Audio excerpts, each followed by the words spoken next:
Welcome everyone. Can you all hear me? Yeah, thank you very much, sir. Yes, I can hear you, sir. Yes, you can hear. Okay. So we are happy for you to start now, sir. So for the first 15 minutes. So after that, the next facilitator will take over. So Dr. Manuel, please, sir, you can go ahead. Thank you. Okay, thank you. Let me share my screen. Okay, I need to be made a co-host to share my screen. Okay, let me see. Yeah, I'll do that right now. Yes. While, is that Badara? Yes, please. Okay, thank you. So while Badara is sorting that out for us, I'll just quickly introduce our speaker who'll be taking our first session. And this, if you're here, it's because you have come to attend this first session. Our speaker is Dr. Emmanuel Daniel. He holds a PhD in construction management from Nottingham Trent University. He's a senior lecturer in that field at the University of Wolverhampton and a postgraduate program leader for masters in construction management there. He's published over 50 papers and is reviewer for more than 10 peer-reviewed journals. The service is currently serving 7 PhD research works, pardon me. He's currently supervising 7 PhD research work. He's a Christian and he loves reading and mentoring people. So you would agree with me that he has a wealth of experience to share with us. So over to you, sir, Dr. Emmanuel Daniel. Right. Yeah, I think I'm still not been Are you still not? Okay, but or are you sorting that out for us? Yes, I'm trying to sort that out. I think I also don't have the right material. I know. But I'll quickly get to Bro Philip to do that. Okay.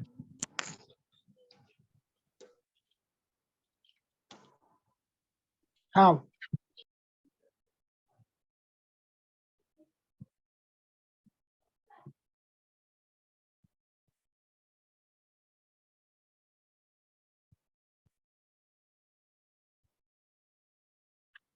So just give us a few minutes as we sort out this.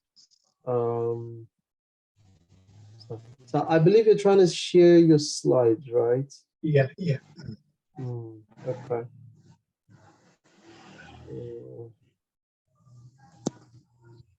Okay, I'm wondering how quickly we could sort this out. Before we sort this out, would you be able to carry on, sir? And then we'll just listen to you.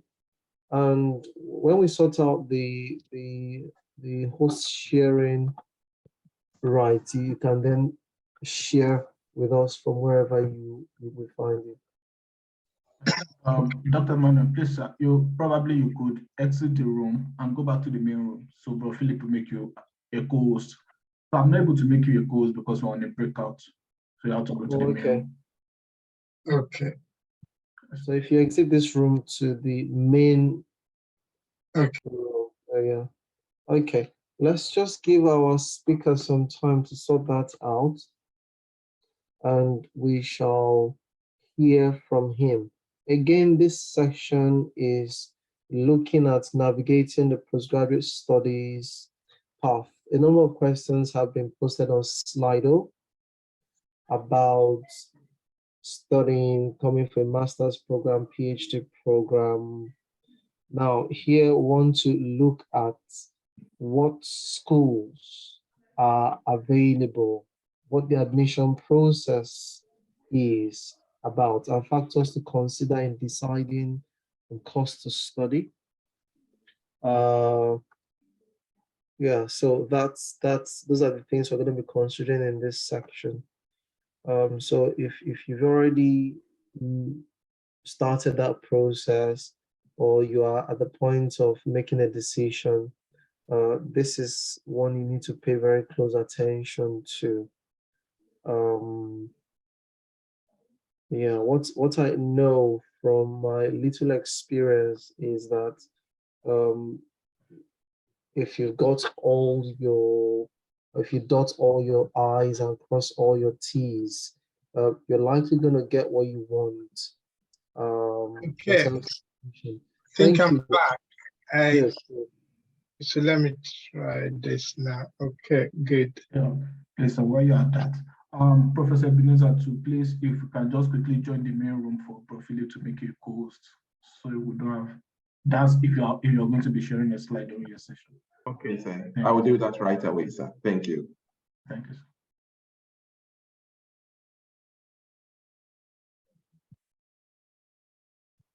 Good. Can you see my screen now? Yes, we can. Yes, we can. Yes, we can see your screen, sir. Right. Yes, sir. Right. So thank you, everyone, and welcome to this session. I will just go straight to the presentation. I will be talking overview of the UK universities, and then we have a look at the universities in the Midland, the admission process, the factor to consider when selecting a school and a course. Then I will round up. I've seen some questions on the slide, and I believe maybe some of your questions will be answered at the end of this session. So, looking at the UK, but I want to start by putting up this quote. Of course, we are looking at the bridge, and so the knowledge you are looking at is something to liberate you. So the information you are getting is actually to liberate you. This is one of them from Kofi Annan. And so what we make with the information that we are receiving, that is what is going to create a change. So we need to think about what are the specific things we'll be doing based on the information we'll be receiving today. Having said that, I go into looking at the UK higher education. You can see the statistic on my screen. Now is one of the sector that attract students from various parts of the world, and outside the EU, there are over 500 students that cut across the various institutions, which I will be showing us shortly. When you look at the UK itself, because of the value they place on economy and the contribution that the UK educational sector, over 28 billion to the UK economy, and the education sector is one of the greatest exports, and that is why there are a lot of investment and in this sector. In 2018, about 95 billion was generated from the education sector, and so all the universities are actually working to improve so they can attract skill and to develop them. Looking at the UK university system in particular, we have these categories of institutions, and we have the ancient universities. So those are the universities that were established in 1050. We have the red brick universities. They are the university established in 1900. Like the research group and the metropolitan universities. Now, it's important we understand this as we make a decision, because they all have their unique characteristics and attributes. And so when we talk about the ancient universities, so we're talking about Oxford, Cambridge, and the like.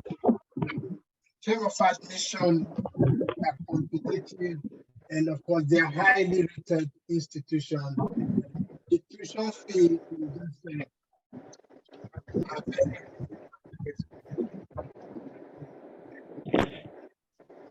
also important. There is a background noise from somewhere. I'll move the person. We have the red bricks, also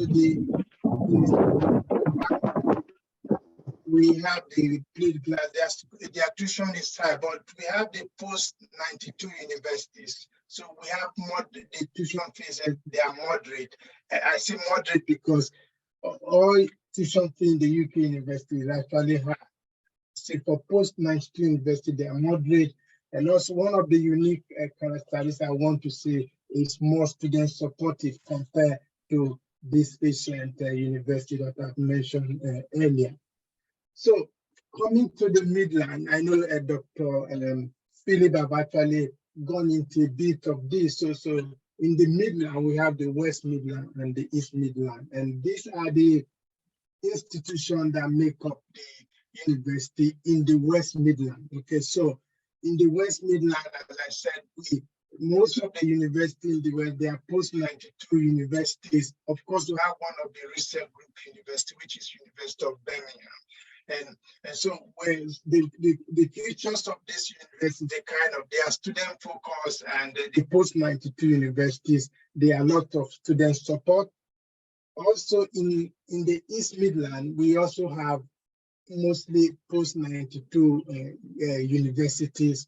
Again, we had one of the research group university there, which is University of Nottingham. So these are the university in the Midlands. So if you are thinking of coming to the Midlands, so these are the university you should be exploring, the university you should be thinking about.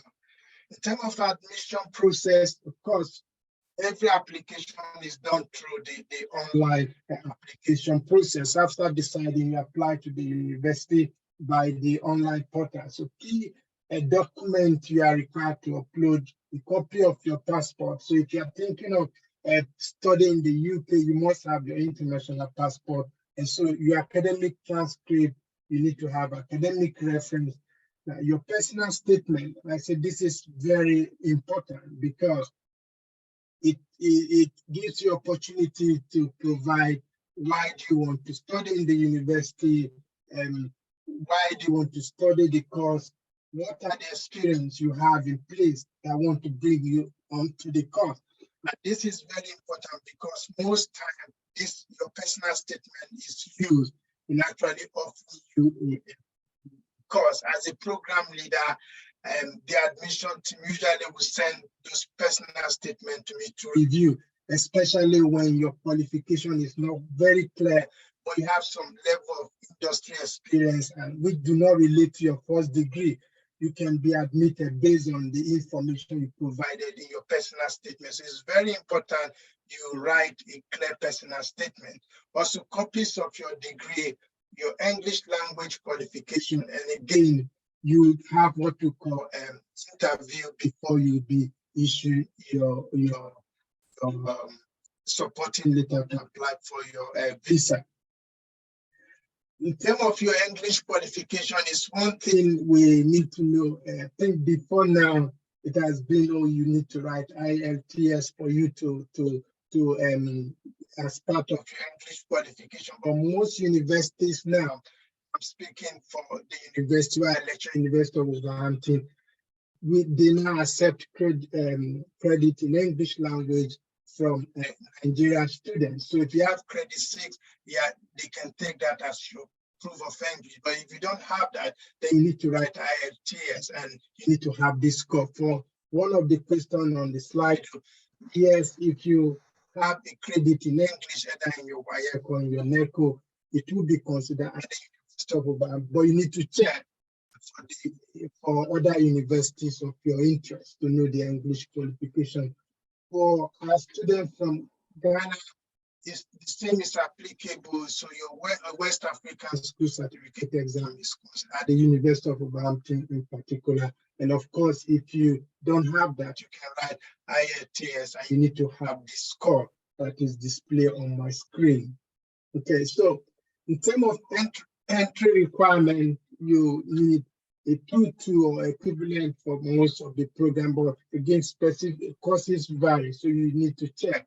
If you have a bachelor degree with a 3rd class and a postgraduate diploma, it will be considered. And also, if you have a 3rd class, it's not actually an end, and you have some years of experience in the sector. That is why your personal statement becomes very important. So if you're able to demonstrate you've been working in this sector you may still be admitted to a master's program, even with a third class. And so those are the information you can capture, how you have demonstrated this over the years from your work experience.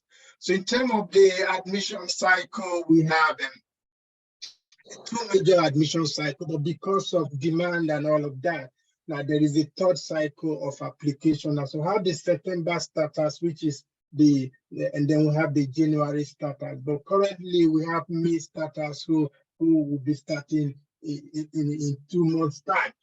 So key to application is actually to start your application early, so you can resume with the student early because of the visa application process. So if you should start your application early so you can meet up the resumption date. Number of factors to consider in selecting a course. One should be your career aspiration. What do you want to be? And we are listening to Pastor Tom. Now we need to think about what do we really want, and that should be what the key driver. And then whatever course you want to choose, you need to do some research. So what are the job opportunities in that sector? Because you don't want to study a course for the purpose of studying it. You want to study a course to get a job. So you need to do some research to know the job opportunity in that sector. Either if you want to work in the UK, you need to consider the job opportunity in that sector in the UK. And if you want to work, go back to Nigeria. So what are the job opportunity in studying that course? If you go back to Nigeria or to Ghana or wherever you may be coming from to do your study. And then think about your current experience, because you will definitely need it in pursuing your postgraduate program. So how does your current experience and skill relate to the course that you want to do? That does not mean you can't change, maybe career change, but there are some transferable skills you can actually bring into the course. And then think about the internship and placement opportunity on that course, and most importantly, the tuition fee. So as I told you earlier, that the Ancient University, the Russell Group, the tuition fee is very high. And so you need to think about that. Which of these institutions or which of these course is very affordable. And then the level of student support from the academic staff. That is very important. As an international student, you need some level of support because you are transitioning into a new environment. And so one of the characteristics of the post-93 event, which you have loads of them in the Midland, is the level of student support. Now, you can have this kind of support easily in some of those Ancient University or Russell Group University. So those are factors you consider in selecting your course. In terms of selecting school, again, they are all related. The academic program that you want to choose, they must be offering it in that school. And also you consider the location. I think Dr. Philip talked more about that. So there are a lot of job opportunity. Cost of living should be considered. Cost of living in the Midland is quite low compared to other parts of the UK. So those are factors you should consider. And also international student support. Most schools have a dedicated session where they support students, and also career development support. So in my university, we have the workplace where students go and get feedback on their CV. If there are placement opportunity, this is being shared across to students where they can apply. Also opportunity for part-time job while studying. You need some money to pay your bill, to travel and all of that. So you need to factor, there are some part of the United Kingdom where you find it very difficult to secure a job as a student. So you need to factor all of this in selecting your institution. So as I conclude, I want to say that your current skill and your past experience, you shouldn't throw them away. You need to build on it as you try to build a new bridge.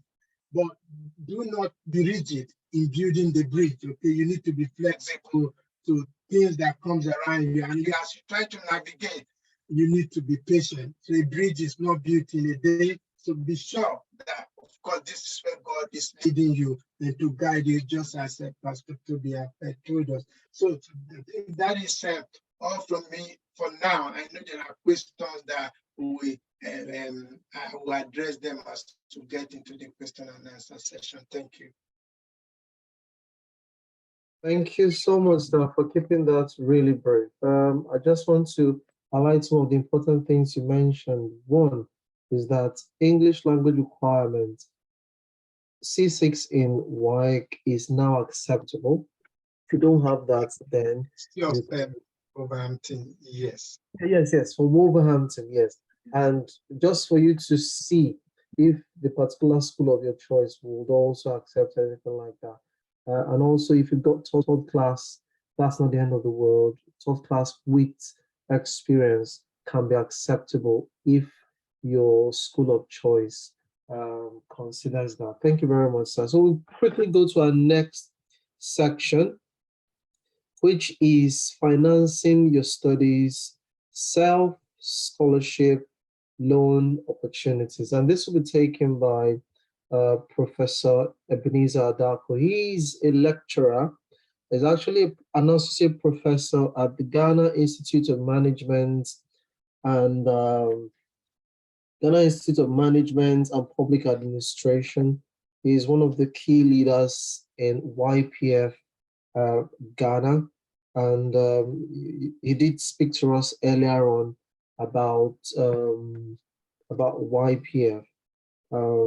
Let me see, Professor Adako is, yes, so Professor Adako is here on the screen. Very quickly, I'll just let him take us through this section, financing your studies by yourself, using scholarship opportunities, or through loans. So over to you now, Professor Adako. Thank you.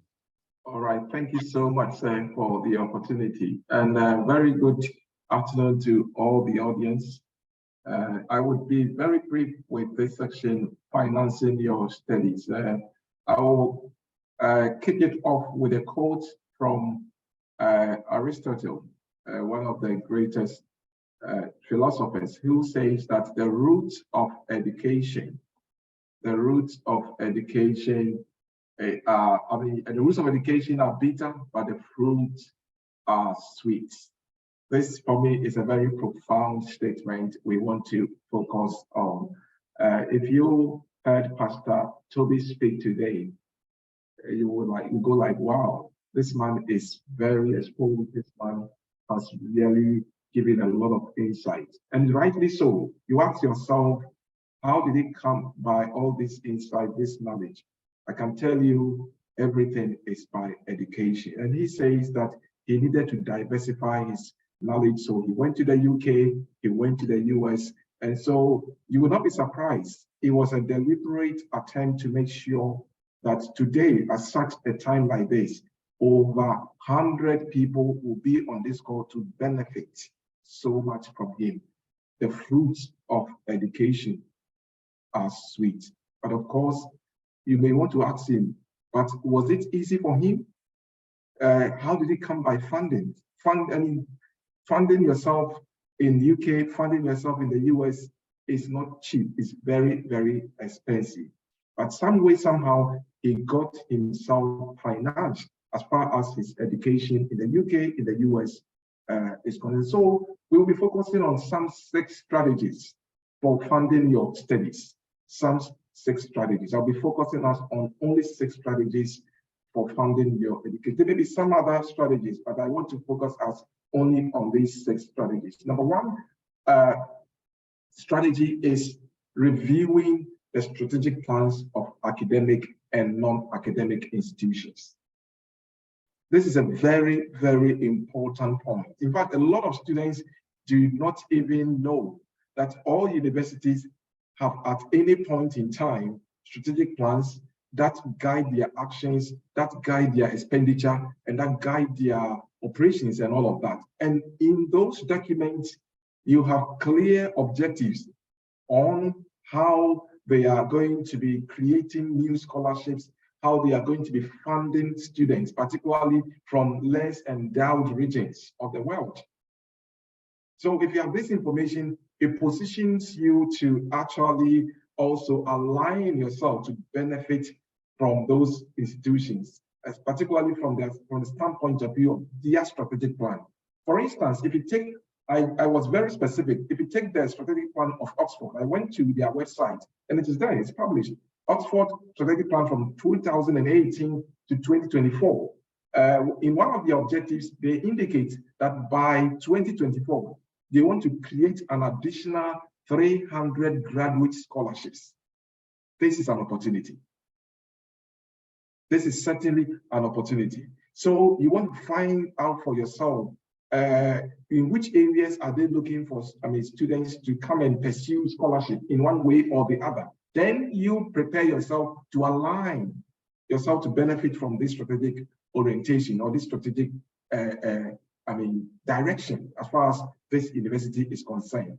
And of course, other non-academic institutions are also, they may not be academic, they are non-academic, but they have strategic objectives that actually allow them to also fund students in certain areas in support of their strategic objectives. So you can also look at them and see how you can benefit from such non-academic institutions. The second strategy is on endowment funds. Look for universities with endowment funds. In fact, not every university in the world, particularly in Europe, if you look at Europe, except in the Scandinavian countries, in UK and other universities in Germany, France, most of them do not have endowment funds. And nowadays, a lot of them are copying North American universities. In North America, Canada, and then the US, most of their universities operate with endowment funds, but UK and other places are now coming on board. So I've given you a list of specific UK universities that are now operating or running endowment funds. So the endowment funds are normally supposed to support students who otherwise would not be able to study in those universities. Very brilliant, talented students who otherwise will not be able to benefit from training or education in such universities. And this is what I will also say over here. You know, such endowment funds as part of their objectives is that, can we look for young people? Can we look for people who, when we invest in or when we support, will be able to give back to the world or back to the society? So what it means also is that as you are moving along, make sure that you do a lot of volunteer work, a lot of things that will suggest that this person is society-minded, this person is passionate about building a better society, this person is minded about leading a society. When you are able to go through some of these experiences and you are able to evidence them, it makes you very, very competitive to attract scholarship or funding from some of these endowment funds. This is very important. So in the UK, I've got a list of some of these universities that are now operating endowment funds. So you can target the endowment funds and also get your training or education financed. The third strategy has got to do with you following academics. Some academics are very entrepreneurial. There are some academics who only teach in the classroom, but there are some academics who are very entrepreneurial.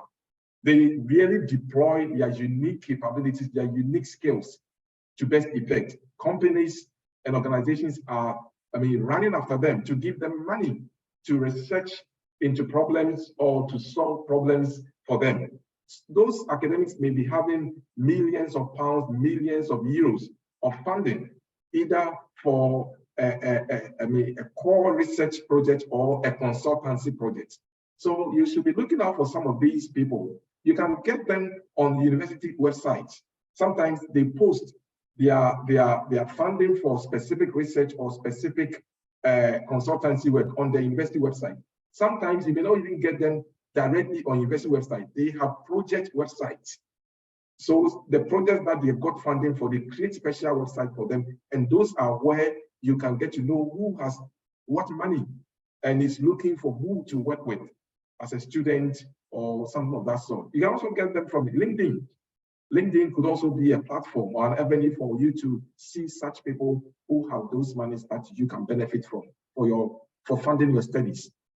Then strategy number 4 is looking out for charity and educational foundations. There are a number of charity and educational foundations, especially in UK. We have the Baker Deering Educational Trust Fund, we have the Commonwealth Education Trust Fund, Clear One Trust Fund, a lot of them. So look out for those charity and educational trust funds, and then see what they are looking for. Each of them will have an objective. Each of them will have an orientation as to what kind of student they want to fund. Look out for, background information about them, what they require, and align your training requirement or your educational requirement to fit to their requirements, so that you benefit from the wealth of money that they have in their organizations. And then the 5th strategy is personal savings. Yes, if you have tried all of these sources, or if you don't want to bother all of these other sources to get funding for your training or education, you can look to yourself and say, well, if I get developed, if I get educated, it's me.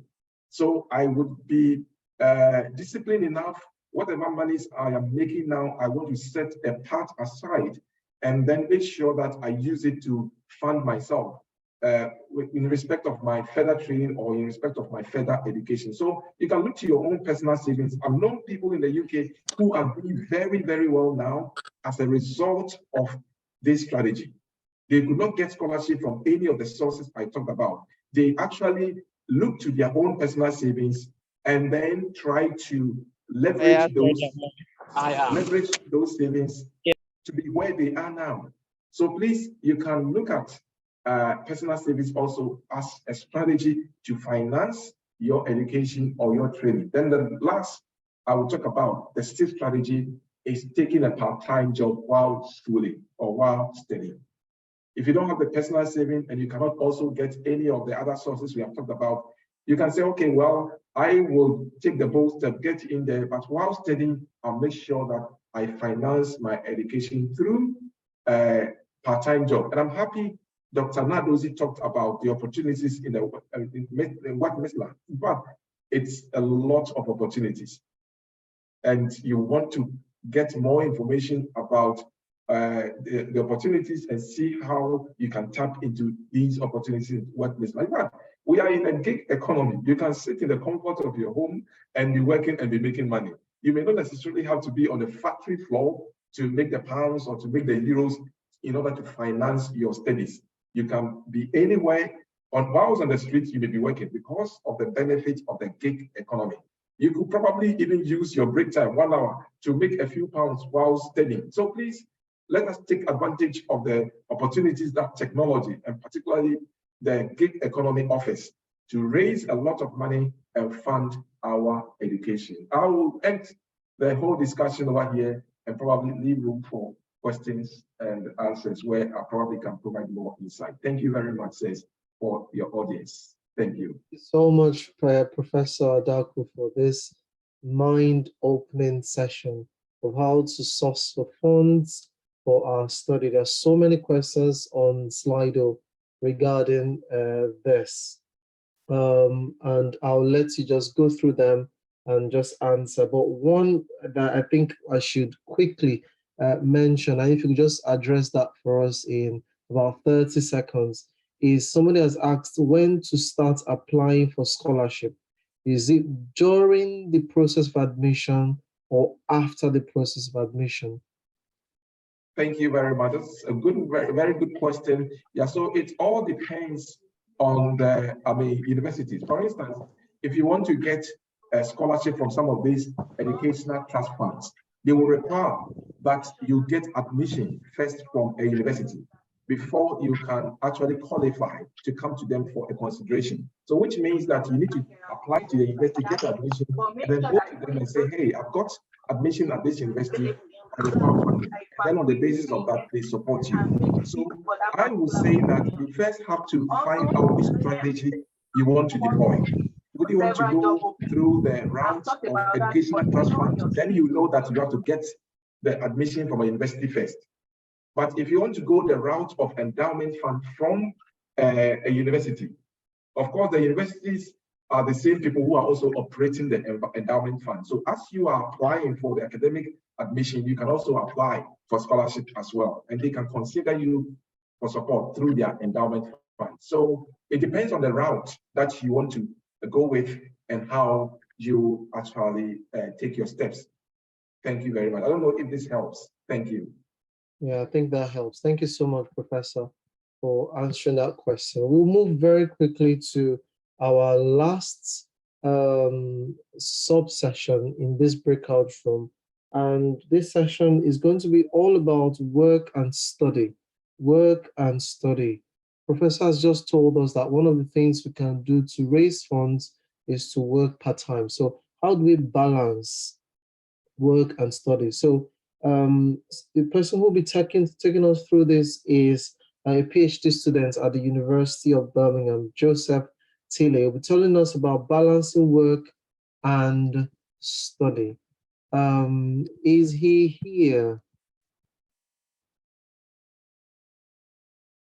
Yeah. Yes, thank you very much, sir. Are you sharing slides?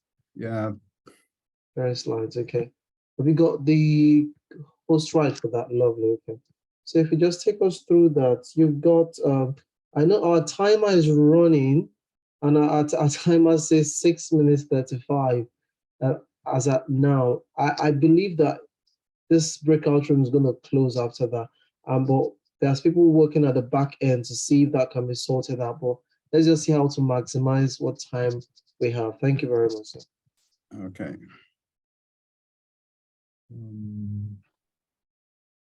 All right. Can you see my screen now? Yes, you can see your screen. Yes, please. We can see your screen. Okay, I'm trying to navigate back.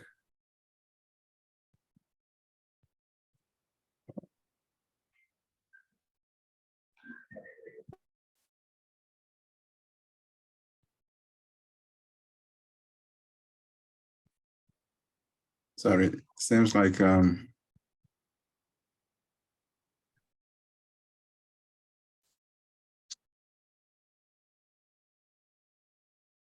you sharing? Are you sharing? You're sharing just the presentation, right? yeah. So Okay. Have you started slideshow? We started yeah. slideshow. Yeah, it's sharing, but I just want to go back and see my full screen. I don't know. Your full screen. Okay. If you stop sharing, Okay. if you just stop sharing, and then we can try again. Okay. Okay. So Yeah. we'll try that again.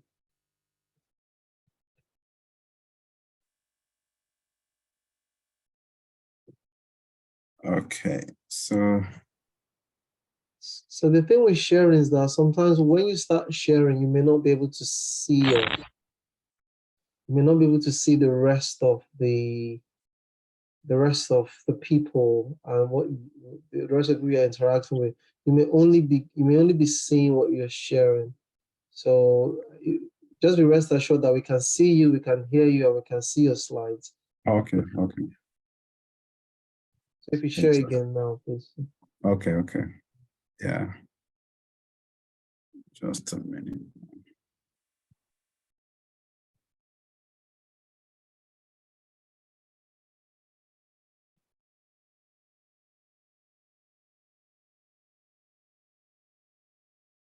All right. So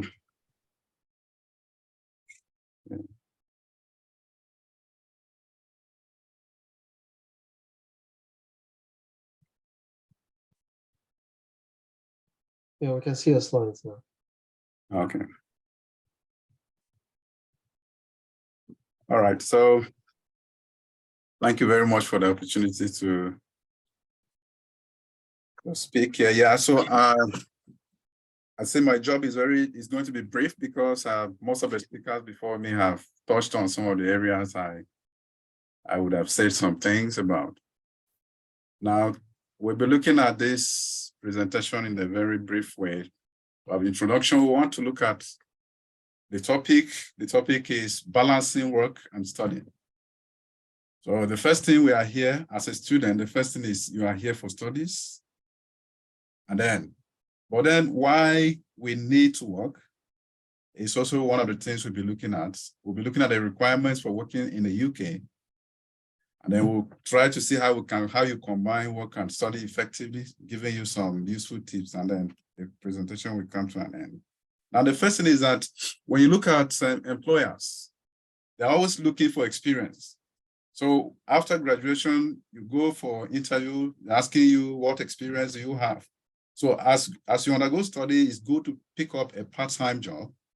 And then that is allowed in the UK here. There are some schools who do allow that, but there's a cap. So there's a cap you can't go beyond. So like I said before, the first thing you are here for is studies. So, but then there's a cap of 20 hours. So you are allowed to work up to 20 hours.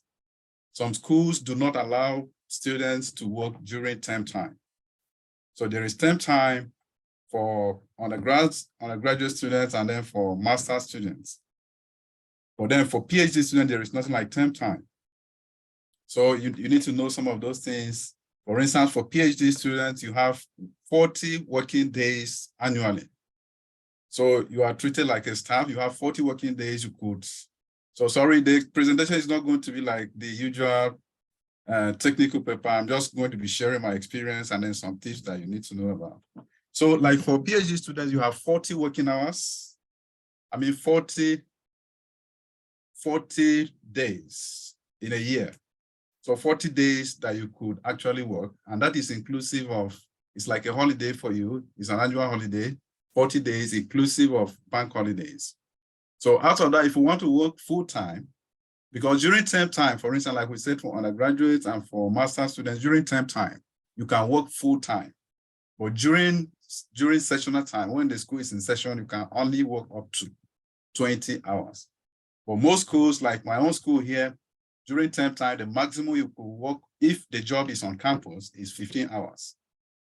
So you need to know some of those things. Now, like I said before, it's very important that you pick up a part-time job while studying, because that will add to your experience by the time you graduate, and then you go for interviews, we're asking you for your experience, then you can use that. That could be a good thing for you because you already have that. I'm sorry to interrupt you, sir. Okay. I've been told that this section is going to close in 12 seconds. I don't think they were able to sort out the timer issue. So it's going to log us out, but please log back in again. Okay. Log back in. Sorry, hold on. Keep breakout room open. Yes. Okay, I think I just sorted it out. Yeah, so you can carry on. So carry on, please. It's asked me if I wanted to close or keep it open, and I kept it open. So yeah, please carry on for all right, another 10 minutes. Yes. 10 minutes, right? Yes, please. An extra 10 minutes. All right, thank you. All right, so I was saying that it's very crucial, it's very important that you pick up a part-time job, and preferably if you can get one on campus, because there are so many opportunities. Like my own school, there are so many opportunities during term time for students. So, and then you need to plan your time. Time management is very crucial here, because yes, like I said before, the first thing is studies. So how do you manage your studies and then you don't have problem with deadlines? Now, but let's first of all look at the requirements for working. In the first place, what is required? Now, as international students, I already said that you have a cap of 20 hours per week of work during term time. So during term time, you could work up to 20 hours if the job is outside of your institution. But then if it's on campus, like my own school here, you have 15 hours maximum. And then if some schools is 12 hours, it's between 12 and 15. Now, but if you're on tier 4, that is for international students, you could work full-time during holidays. So during holidays, you can work full-time.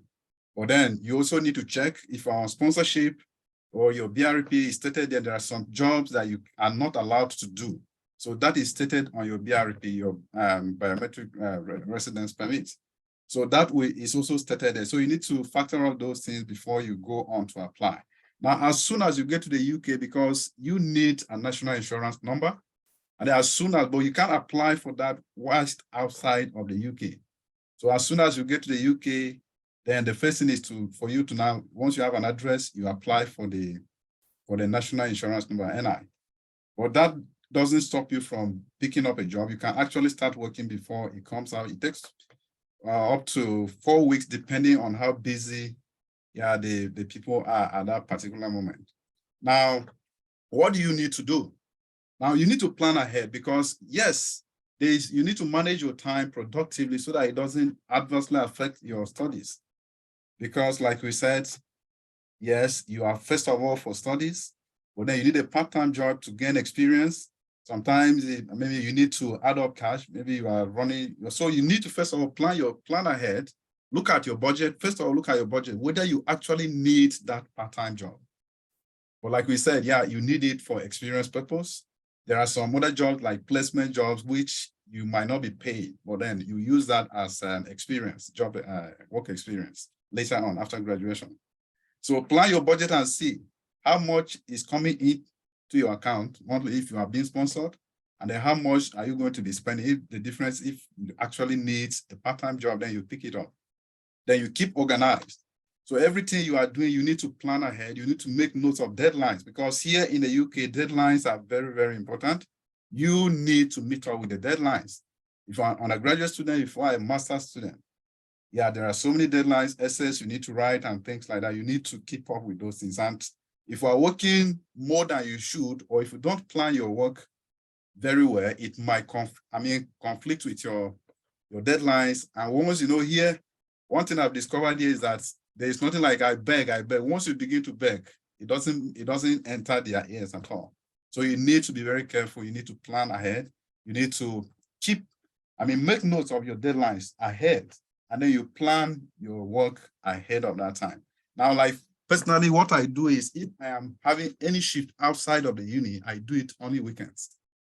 So Fridays, I go for like a night shift, and I come back on Saturday, I sleep, I rest.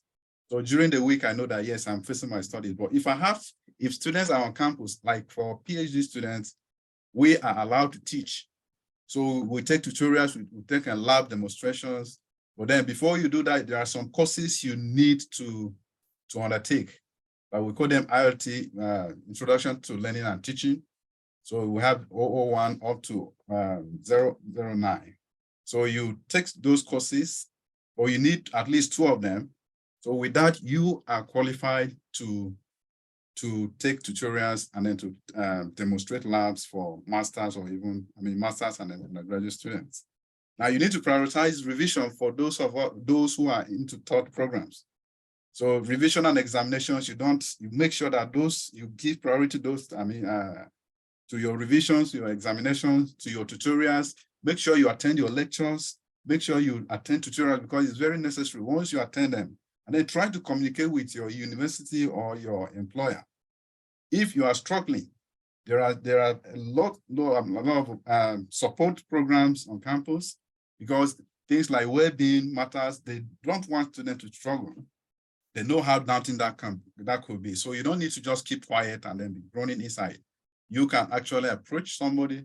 Like here we have at the University of Birmingham, we have fellowships. So we have students groups, societies, like we have Deeper Life Campus Fellowship here. So if we approach people who have gone through the system or who are into the system, it will help you. So you need to ask questions. And in the UK here, if you don't ask questions, nobody cares. Nobody answers you. It's only when you ask that somebody could give you an explanation. So you need to adjust your time if necessary. So it's advisable you take a shift. To be realistic, you take a shift. It's not good to be working, for instance, 4 shifts a week where you have like 20 hours or 15 hours maximum. So if you can get a shift of, say, 8 hours twice a week, it's better than when you have 4 different days, because that is going to affect you. Because after, for instance, if you have 4 hours, by the time you come back, you are tired. Before you reconfigure and come back to yourself, it takes some time. Now, you also keep to a structured work pattern. Like myself, I told you, if it is outside of the uni, I work weekends only. So every weekend, my employer who is outside gives me shift. They know that, yes, this is the only time I can work. So it is structured. And then any weekend I'm not able to, I will let them know. So, but on campus, the same thing on campus, like this present term that we are in, I was given a lab session, which is 15 hours at a stretch. And I said, no, I can't handle that because I can't be working 15 hours on campus during the week. That's my work will suffer. So I declined, and I was given one, which is 5 hours. Only Wednesdays, I have 5 hours. But like for tutorials, you go to the class twice a week, but then you have preparation time. So when you add up 5 hours, so you need to try to balance up and know that, oh, the first thing I'm here for is studies. And then you try to, so these are some of the, already gone to the tips because of our time, I've moved faster. You've got 2 more minutes, sir. Oh, 2 more minutes, yeah. Thank you, sir. So as a way of concluding, the useful tips is what I already said before. So you need to figure out, do you actually need that part-time job? I mean, in this case, we are saying a paid part-time job. So if you don't need it, if you don't need the cash, you can actually get a placement. And then it is also good to not to get overcommitted to the shifts because of cash. Because at the end of the studies, cash will also come. So you have a better job to do during that time. Now know when your examinations and deadlines are coming out, you plan ahead, then you use your time productively. You shouldn't miss your lectures and your tutorials because lecturers are here lecturers know almost everybody by name. So if you're not there, they know. And then there's attendance. Like in my own school, there's attendance for undergraduates and for master students. So once you come, you feed that code. If you're not there, you will not get it.